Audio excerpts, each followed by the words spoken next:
by email, or you are leveraging through a Microsoft Teams, okay, Slack by any chance, or maybe on SharePoint, you are just downloading that Excel file, right?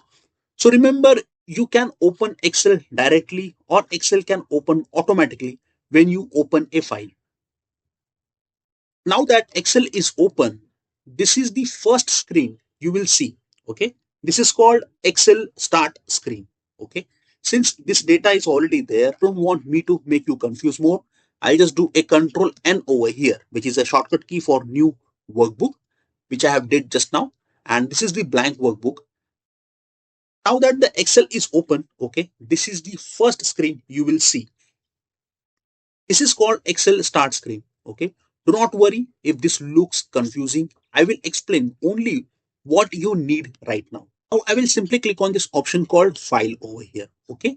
On the left hand side, you may see the recent files, which is this, right? Which we have already discussed. These are the Excel files you opened earlier. In this is the blank workbook over here.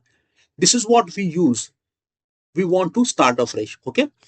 You may also see some sort of templates which we have seen over here. We will ignore templates for now, okay, because we have already explained that particular template over. You are pretty much new, okay, you are not really sure how to do it.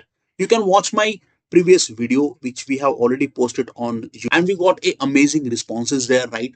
People loved it and they really appraised that, and more than 5k views we got that particular video. Now this screen you are looking at is called worksheet. Okay, this is the worksheet. Basically everything we do Excel happens here. Okay, I will explain this slowly because this is the most important part of Excel. These numbers left side are called rows.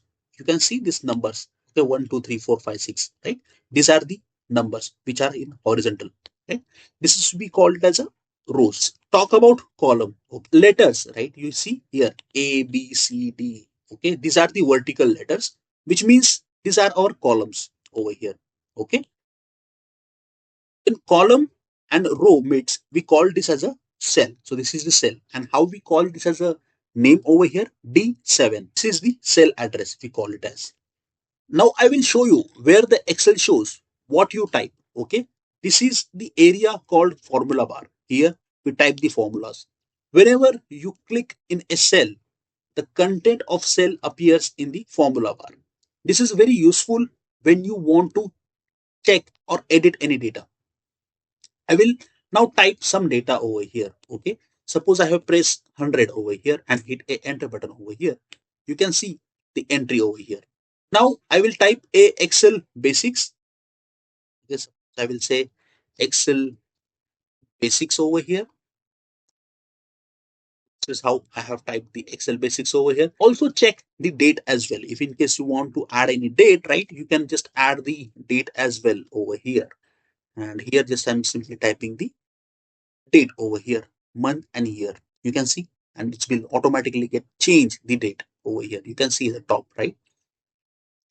Excel automatically understands whether you are typing a text, okay, here, or number, okay, or maybe the date. You can see it here. Now let me show you how Excel organizes work using a sheets. Okay. Now you can see here sheet 1, sheet 2, sheet 3. As and when I'm clicking on this option called plus, okay, you can see new sheet is getting inserted over here, right? So suppose I will just right click over here and here, and I will add a practice.